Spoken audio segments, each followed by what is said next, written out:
Hello all, welcome to Bundy Let's Talk. Today we are going to touch on political party philosophy. ఈరోజు వచ్చేసి మనం ఒక political పార్టీకి ఉన్న సిద్ధాంతాలు ఏంటి, ఆ మొత్తం సిద్ధాంతాల్లో ఒక్కొక్క సిద్ధాంతము ఆ పార్టీ ఎలా ఫాలో అవుతుంది, ఆ పార్టీ మనుగడ ఎలాగుంది, ఆ పార్టీ ఎప్పుడు స్టార్ట్ అయింది, దాని ఫౌండర్ ఎవరు, మొత్తం అంతా క్లియర్గా మాట్లాడుకుపోయే ముందు ఇంతవరకు ఈ ఛానల్ని ఎవరైతే చూస్తూ ఉన్నారో మీ అందరికీ కృతజ్ఞతలు. ఇంకా ఈ ఛానల్ని చూస్తూ ఎవరైతే సబ్స్క్రైబ్ చేసుకోలేదో మీరందరూ సబ్స్క్రైబ్ చేసుకుంటారని మనస్ఫూర్తిగా కోరుకుంటున్నాను. ఈరోజు వచ్చేసి మనము ఏ టాపిక్ టచ్ చేయబోతున్నామంటే, ఒక పొలిటికల్ పార్టీ, ఆంధ్రప్రదేశ్లో ఉన్నటువంటి ఒక పొలిటికల్ పార్టీ, ఆ పొలిటికల్ పార్టీ ఫౌండరు, ఆ పొలిటికల్ పార్టీకి ఉన్నటువంటి సిద్ధాంతాలు ఏంటి, ఆ సిద్ధాంతాలను ఎలా ఫాలో అవుతుంది ఈ పొలిటికల్ పార్టీ ఫౌండర్ ఎలా ఫాలో అవుతున్నాడు అన్న దాని గురించి నేను క్లియర్గా మీకు ఎక్స్ప్లెయిన్ చేయబోతున్నాను. మొత్తం 1 by 1 మనం టేకప్ చేసుకుంటా వెళ్దాం. మొత్తం నేను తీసుకుని వచ్చిన మొత్తం రిపోర్ట్ అంతా తీసుకున్నాను. ఆ పొలిటికల్ పార్టీకి ఉన్నటువంటి సిద్ధాంతాలు ఏంటి, వాళ్ళు ఎలా దాన్ని ఆచరిస్తూ ఉన్నారు, ఎంత మటుకు ఆచరిస్తూ ఉన్నారు, ఎవరెవరు ఫాలో అవుతున్నారు, ఏ పాయింట్లు ఫాలో అవుతున్నారు అన్న దాని గురించి నేను క్లియర్గా ఎక్స్ప్లెయిన్ చేస్తా ఉన్నాను. చూడండి మీరు, ఈ పార్టీ వచ్చేసి 2014 ఎలక్షన్స్ ముందర జనసేన పార్టీని ఎస్టాబ్లిష్ చేసినటువంటి జనసేన పార్టీ ఫౌండర్ ఎవరైతే ఉన్నారో పవన్ కళ్యాణ్ గారు ఈ పార్టీని 2014 జనరల్ ఎలక్షన్స్ ముందర దీన్ని ఎస్టాబ్లిష్ చేశారు. ఈ పార్టీ ఎస్టాబ్లిష్ హైదరాబాద్లో జరిగింది. ఆంధ్రాకు సంబంధించిన పార్టీ ఇది, కానీ హైదరాబాద్లో ఆ టైంలో బైఫిరికేషన్ టైంలో దీన్ని వచ్చేసి హైదరాబాద్ నోవాటెల్ హోటల్లో ఈ పార్టీని లాంచ్ చేశాడు ఈయన.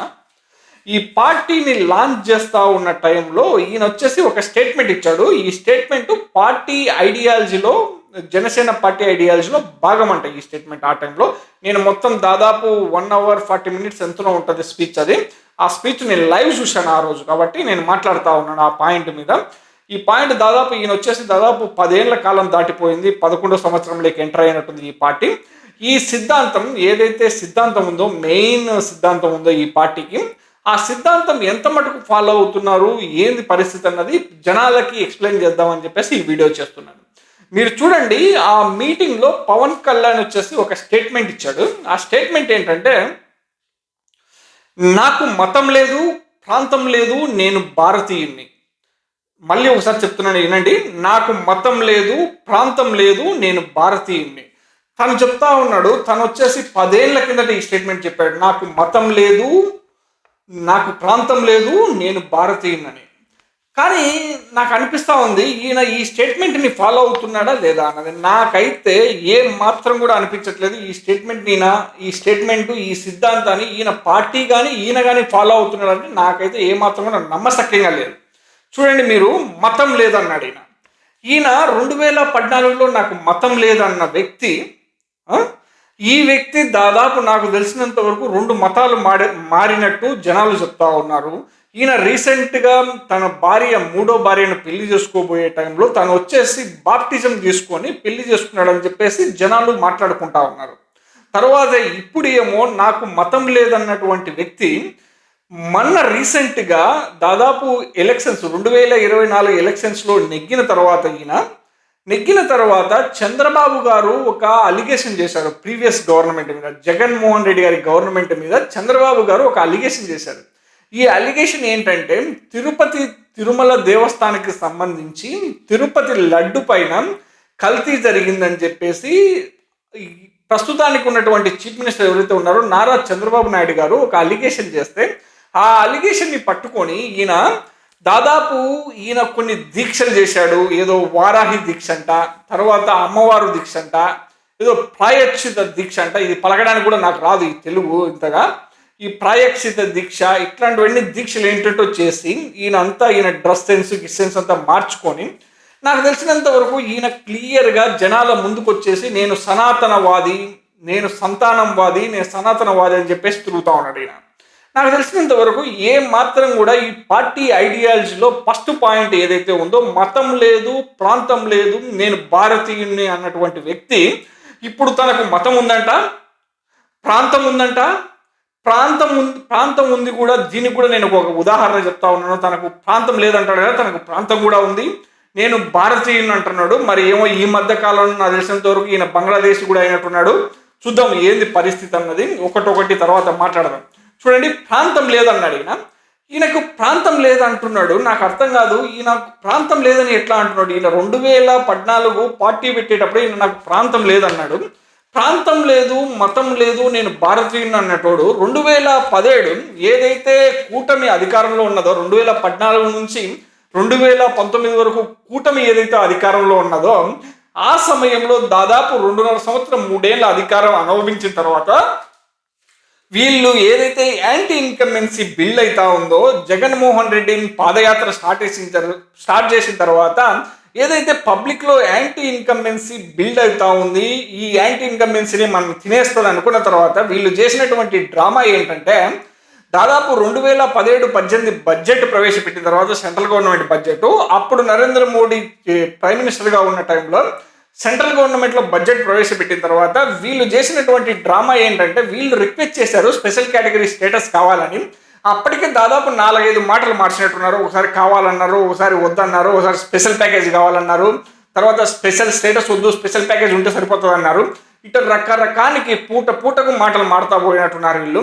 తర్వాత 2017-18 ఆ ప్రాంతంలో ఒకసారి స్పెషల్ ప్యాకేజ్ ఇస్తున్నామని చెప్పేసి ఏదో కొద్దిగా బడ్జెట్ అనౌన్స్ చేసిన తర్వాత వీళ్ళకి జనాలు యాక్సెప్ట్ చేయలేదు. ఈ ఏదైతే ఓటింగ్ ఉందో, ఈ ఏదైతే ఇన్ఫర్మేషన్ ఉందో, ఆ టైంలో ఆంధ్ర ప్రజానికము వ్యతిరేకించడంతో పవన్ కళ్యాణ్ పబ్లిక్ ముందరకు వచ్చేసి చెప్తా ఉన్నాడు, మీరు నార్త్ ఇండియా వాళ్ళకి నేను చెప్తా ఉన్నాను, మీరు సౌత్ ఇండియాని డామినేట్ చేస్తూ ఉన్నారు, సౌత్ ఇండియాతో మీరు పెట్టుకోకండి, సౌత్ ఇండియాను నేను యూనైట్ చేస్తానని చెప్పేసి అంతా ఏదో పెద్ద గప్పాలు కొట్టాడు ఈయన గప్పాలు కొట్టి మొత్తం అంతా తిరిగినట్టున్నాడు. అప్పుడు ఆ తర్వాత ఏమైంది, తీరా చూస్తే 2019 ఎలక్షన్స్లో సపరేట్గా పోటీ చేస్తే అందరికీ బక్కలు తిరిగినట్టున్నాయి.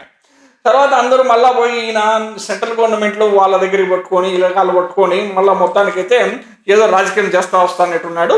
చూస్తూ ఉన్నాం మనం. ఈయనకి మరి ప్రాంతం లేదంటాడు. ప్రాంతం లేకోకుండా ఎట్లా చేస్తాడు ఈయన స్టేట్మెంట్? 2017-18 ఆ ప్రాంతంలో కాకినాడ ఏదో ఒక సభలో చెప్తా ఉన్నాడు,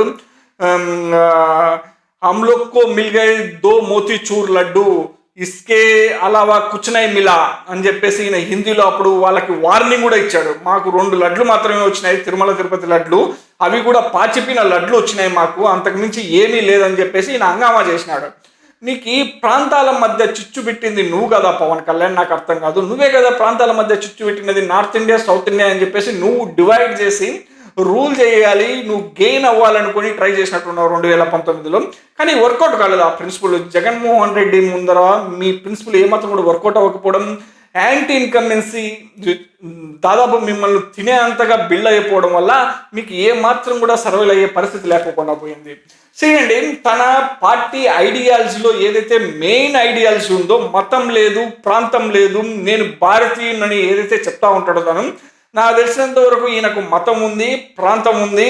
ఈయన భారతీయుడు కూడా కాదనడానికి నాకేం సందేహం లేదు. ఎందుకంటే ఈయనకి మతంతో సంబంధం ఉంది, ప్రాంతంతో సంబంధం ఉంది. భారతీయుడు అనేటోడు మతాలకు ప్రాంతాలకు అతీతంగా ఉండవలసినటువంటి వ్యక్తి భారతీయుడు అనేటోడు. నాకు తెలిసినంత వరకు ఈ మధ్య ఈయన ఏదో వేరే దేశాల గురించి కూడా మాట్లాడుతున్నాడు. మరి చూడాలి ఏంది పరిస్థితి అన్నది. ఇదైతే నాకు తెలిసినంత వరకు ఫస్ట్ ఐడియాలజీలో ఏ మాత్రం కూడా ఈయన ఫాలో అయినట్టయితే నాకేం కనిపించట్లేదు. ఇది బేసిక్ ఐడియాలజీ, ఈయన చెప్పినటువంటి బేసిక్ ఐడియాలజీ. ఈయన ఇనాగరేషన్ మీటింగ్లో ఈయన చెప్పినటువంటి ఈయన చెప్పినటువంటి స్టేట్మెంట్ ఏంటంటే, ఇట చేయి పెట్టుకొని ఇట రుద్దుకుంటా ఈయన చెప్పినటువంటి స్టేట్మెంట్ అనమాట. మతం లేదు, ప్రాంతం లేదు, నేను భారతీయునని. ఈయనకు అన్నీ ఉన్నాయి. ఈయనకు మతం ఉంది, ఈయనకు ప్రాంతం మీద ద్వేష ఎక్కడ ఉంది, ప్రాంతం వల్లనే ఈయన గెలిచినటువంటి వ్యక్తి. ఈయనకు ప్రాంతం లేదంటా అన్నాడు. ప్రాంతం లేకపోతే నాకు తెలియక అడుగుతున్నాను పవన్ కళ్యాణ్, ఎందుకు నువ్వు వెస్ట్ గోదావరి ఈస్ట్ గోదావరిలోనే 21 సీట్లలో దాదాపు మెజారిటీ సీట్లన్నీ వెస్ట్ అండ్ ఈస్ట్ గోదావరిలోనే ఎందుకు పోటీ చేసినావు? క్యాంపెయిన్ అంతా ఎందుకు వెస్ట్ ఈస్ట్ గోదావరిలోనే పోటీ చేసినావు? నీకు ప్రాంతం లేనప్పుడు, ఎల్లలు నీకు అడ్డు రానప్పుడు వచ్చి రాయలసీమలో పోటీ చేసింటేమి, లేదంటే ప్రకాశం డిస్టిక్లోనో గుంటూరు డిస్టిక్లోనో పోటీ చేయొచ్చు కదా, ఎందుకు పోటీ చేయలే? అంటే నీకు అప్పటికే తెలుస్తూ ఉంది కదా, దాదాపు నువ్వు 10 ఏళ్ళు పార్టీ పెట్టి నేను దేశం కోసం పనిచేస్తా, సమాజం కోసం పనిచేస్తా అనేటోడివి. దాదాపు 175 సీట్లున్న ఆంధ్రప్రదేశ్లో 21 సీట్లు తీసుకొని 21 సీట్లకు పోటీ చేసి నువ్వు మాట్లాడుతూ ఉన్నావు. మళ్ళీ ఇప్పుడు నాకు మతం లేదు, ప్రాంతం లేదు. నీకు మతం ఉంది, ప్రాంతం ఉంది, రెండు ఉన్నాయి. కాబట్టి నీకు ఏ ప్రాంతం అయితే ఉందో, ఏ ప్రాంతంలో అయితే నువ్వు గెలవడానికి ఈజీ అవుతుందో ఆ ప్రాంతాన్ని చూజ్ చేసుకొని గెలిచినటువంటి వ్యక్తివి నువ్వు. నాకు తెలిసినంత వరకు నీ పార్టీ ఐడియాలజీ ఇది క్యాన్సల్. నువ్వు ఏం ఫాలో అవ్వాల్సిన అవసరం కూడా లేదు. నువ్వు ఫాలో అవ్వట్లేదు. ఆల్రెడీ ఇది తీసేసుకుంటే బెటర్. నాకు తెలిసినంత వరకు ఆల్రెడీ వెబ్సైట్లో ఇది తీసేసినట్టున్నారు. చూసినా నేను వెబ్సైట్లో ఈ డేటా లేదు, మతం లేదు, ప్రాంతం లేదు, నేను భారతీయుడనే డేటానే లేకపోకుండా తీసేసినట్టున్నారు వెబ్సైట్ నుంచి, జనసేన పార్టీ వెబ్సైట్ నుంచి. చూద్దాం ఇంకా రెండో పాయింట్ ఏందన్నది. మొత్తం ఇంకా సెకండ్ సెక్షన్ ఏంటంటే నాకు తెలిసినంత వరకు జనసేన పార్టీ సిద్ధాంతాలు. జనసేనకు వచ్చేసి 7 పార్టీ సిద్ధాంతాలు ఉన్నాయంటవా. వీళ్ళు చేసినటువంటి క్యాంపెయిన్ దాదాపు హంగామా, మామూలు హంగామా కాదు. వీళ్ళు పార్టీ పెట్టినప్పటి నుంచి ఇదేదో శతాగ్ని టీం అంట, తర్వాత మళ్ళీ ఇంకేదో చెప్తా ఉంటారు వీళ్ళు. అది నాకు అది పలికేది కూడా రాదు ఆ పదాలు. వీళ్ళ ఉద్దేశం చెప్తా ఉన్నాను నేను. జనసేన పార్టీకి 7 సిద్ధాంతాలు ఉన్నాయంట. ఆ సిద్ధాంతాలు ఏంటో చూద్దాం. వన్ బై వన్ క్లియర్గా ఎక్స్ప్లెయిన్ చేస్తాను నేను. వీళ్ళకున్న 7 సిద్ధాంతాల్లో నాకు తెలిసినంత వరకు వీళ్ళు 7 సిద్ధాంతాలు కూడా ఫాలో కాలేదన్నదే నా ఉద్దేశం. చూడండి, ఫస్ట్ సిద్ధాంతం చెప్తాను. కులాలను కలిపే ఆలోచన విధానం అంట. కులాలను కలిపే ఆలోచన విధానం. నాకు తెలిసినంత వరకు పవన్ కళ్యాణ్ ఎక్కడ పొద్దున్న లేచినప్పటి నుంచి కులాల ప్రస్తావన తెస్తాడు, కానీ కులాలను కలిపే ఆలోచన విధానం అయితే తనకు లేదన్నదే నా ఉద్దేశం. ఎందుకంటే తను దాదాపు ఆంధ్రప్రదేశ్లో దాదాపు 10 నుంచి 12% ఒక కమ్యూనిటీకి సంబంధించిన, రెడ్డి కమ్యూనిటీకి సంబంధించిన వాళ్ళని పొద్దున్న లేచినప్పటి నుంచి సాయంత్రం వరకు ఈయనకి పనే ఉండదు అనమాట. పని బాట లేకపోకుండానే ఒక కులాన్ని కంప్లీట్గా సైడ్లైన్ చేసి మాట్లాడుతూ ఉంటాడు ఈయన. నేను చూస్తూ ఉంటాను ఈయనని పొద్దున్న లేచినప్పటి నుంచి. ఇప్పుడు పవన్ కళ్యాణ్ అనే వ్యక్తిని పవన్ నాయుడు అని చెప్పేసి ఎవరు స్టార్ట్ చేశారు? పవన్ నాయుడు అని ఎవరు స్టార్ట్ చేయలేదు కదా. నువ్వే కదా స్టార్ట్ చేసినది. జగన్ రెడ్డి అని నువ్వు స్టార్ట్ చేసి నువ్వు కులాలని రెచ్చగొట్టి. ఎందుకంటే నిన్ను చూస్తూ ఉంటేనే అర్థమవుతుంటుంది పవన్ కళ్యాణ్. నువ్వు పోటీ చేసిన సీట్లు ఎక్కడ పోటీ చేసినావు?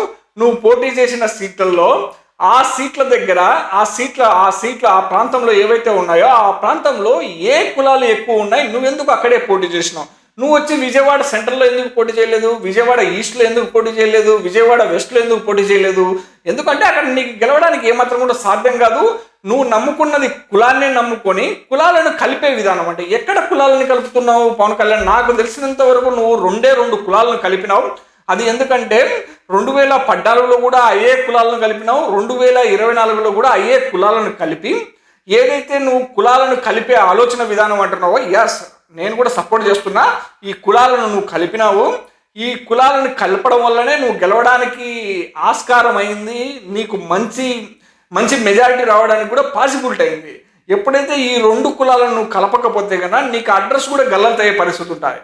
ఈ 2 కులాలను మాత్రమే కలిపినావు. నువ్వు మొత్తం కులాలను కలిపే ఆలోచన విధానం తీసేసి 2 కులాలను కలిపే విధానం అని చెప్పేసి పెట్టుకుంటే కానీ మంచిది పవన్ కళ్యాణ్. ఇది నా ఉద్దేశం కూడా. ఎందుకంటే నువ్వు చేసే పందానే అట్లాగే ఉంది. అంతకు మించి నువ్వు ఎవరిని కూడా కలిపినట్టయితే నాకే కనిపించట్లేదు. మీరు చూడండి, కులాలను కలిపే ఆలోచన విధానం అంట. నాకు తెలిసినంత వరకు ఎక్కడ కూడా ఈయన కులాలను కలిపే ఆలోచన విధానం చేయలేదు. ఎందుకంటే వీళ్ళన్న పిఆర్పి పార్టీ పెట్టినప్పుడు 2009, 2008 ఆ ప్రాంతంలో ఈయన పార్టీ పెట్టినప్పుడు కూడా వీళ్ళన్న పోటీ చేసినటువంటి పాలకొల్లు నియోజకవర్గం ఒకటి, తిరుపతి నియోజకవర్గం ఒకటి. ఈ 2 నియోజకవర్గాల్లో తన సామాజిక వర్గానికి సంబంధించిన వ్యక్తులు అధికంగా ఉంటారు, పర్సంటేజ్ ఎక్కువ ఉంటుంది, గెలవడానికి పాసిబిలిటీ ఎక్కువ ఉంటుందని చెప్పేసి అక్కడ చూజ్ చేసుకొని పోటీ చేసినటువంటి రాజకీయ పార్టీలు ఇవి. ఈ రాజకీయ పార్టీలు, ఈ రాజకీయ పార్టీ నాయకుల గురించి మనం ఎంత తక్కువ మాట్లాడితే అంత మంచిగా ఉంటుంది. కాకపోతే సమాజంలో ఇది ఒక పార్టీ ఉంది కాబట్టి ఈ పార్టీ సిద్ధాంతాల గురించి మనం మాట్లాడుకోవాలి కాబట్టి నేను ఎక్స్ప్లెయిన్ చేస్తూ ఉన్నాను. ఒక పాయింట్ ఏంటంటే, ఫస్ట్ పాయింట్ కులాలను కలిపే ఆలోచన విధానం.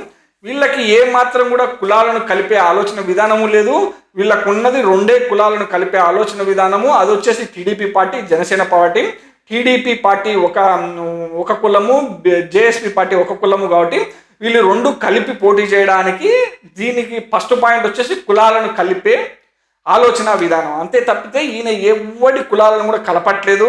వీళ్ళు వచ్చినటువంటి అధికారంలోకి వచ్చి దాదాపు 5-6 నెలలు అవుతుంది. బడుగు బలహీన వర్గాలకు వీళ్ళు చేసింది కూడా ఏమీ లేదన్నది నా అభిప్రాయం. ఇది తర్వాత చూడండి, మతాల ప్రస్తావన లేని రాజకీయం. మతాల ప్రస్తావన లేని రాజకీయం అంటున్నాడు ఈయన. ఎక్కడ మతాల ప్రస్తావన లేని రాజకీయం చేస్తున్నాడు? దాదాపు అధికారంలోకి వచ్చి దాదాపు 5-6 నెలలు అవుతుంది. ఈయన మాట్లాడే ప్రతి ఒక్క మాట, ఈయన వ్యవహరించే భాష కానీ, ఈయన చేసే పందా కానీ, ప్రతి ఒక్క విషయంలో మతాల ప్రస్తావన ఉంటుంది. మతాల ప్రస్తావన లేని రాజకీయం. ఈయన మతాల ప్రస్తావన ఉండే రాజకీయమే చేస్తాడు కానీ మతాల ప్రస్తావన లేని రాజకీయం చేసే పరిస్థితుల్లో ఈయన లేడు. ఈయన పొద్దున్న లేచినప్పటి నుంచి సాయంత్రం వరకు మతమన్నా ఉండాలి, కులమన్నా ఉండాలి. ఈయనకి కులాలకు సంబంధించిన రాజకీయము, మతానికి సంబంధించిన రాజకీయం మాత్రమే చేసే రాజకీయ నాయకుడు పవన్ కళ్యాణ్ గారని నేను దృఢంగా నమ్ముతున్నాను.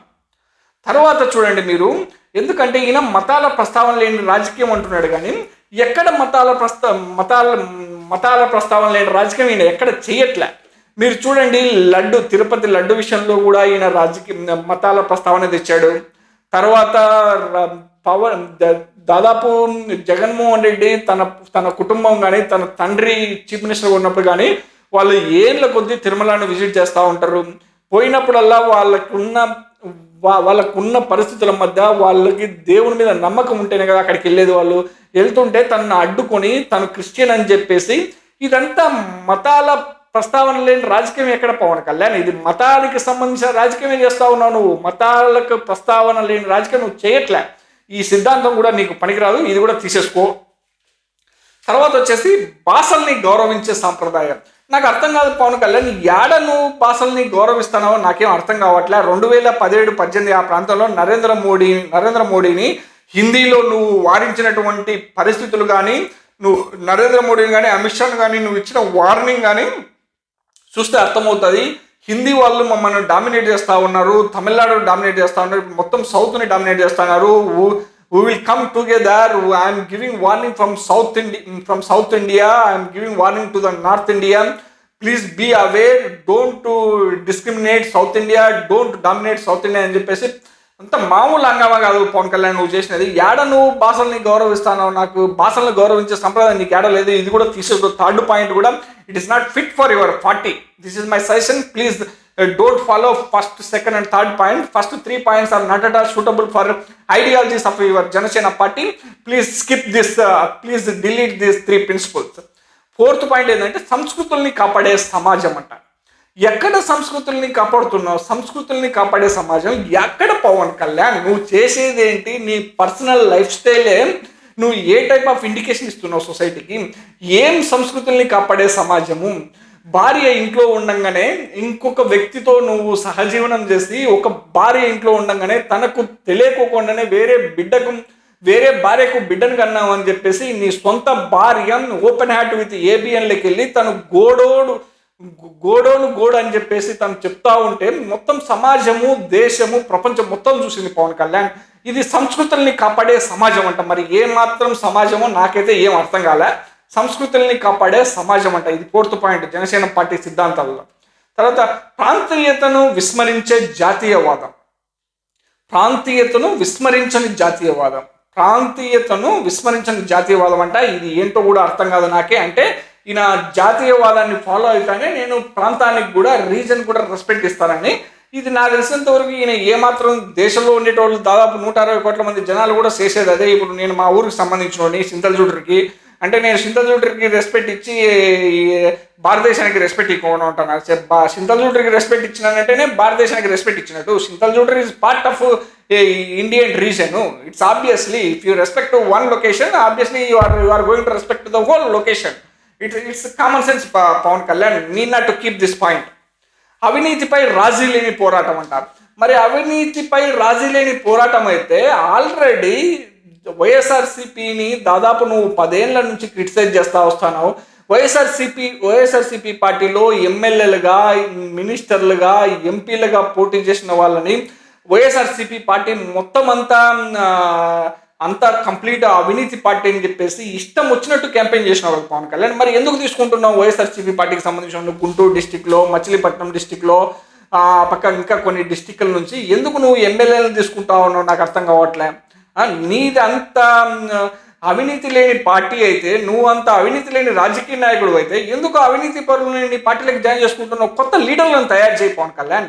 కొత్త లీడర్లను తయారు చేయి, కొత్త రక్తాన్ని నింపు, కొత్త ఐడియాలజీస్ని డెవలప్ చేసి పార్టీని ముందుకు తీసుకెళ్ళాను. చూడు, ఆల్రెడీ ఎగ్జిస్టింగ్ పొలిటీషియన్స్ని ఎందుకు తీసుకుంటా ఉన్నావు? ఇవన్నీ మొత్తం 7 సిద్ధాంతాల్లో, జనసేన పార్టీ 7 సిద్ధాంతాల్లో నాకు తెలిసినంత వరకు పవన్ కళ్యాణ్ హార్డ్లీ నాకు తెలిసినంత వరకు ఒక పాయింట్ అయితే ఫాలో అవుతున్నాడు అన్నది నా అభిప్రాయం. అది కూడా 5వ పాయింట్, అది కూడా very simple point. I think each and every individual of Indian citizen has been following this point. Need not to keep it as a ideology of Janasena party. It's a ridiculous only. Out of this 7 points I think nothing is suitable for Janasena Party and Janasena Party founder. I think he is not at all following any point. This is my strong opinion. I don't know other people how they will see him as a politician.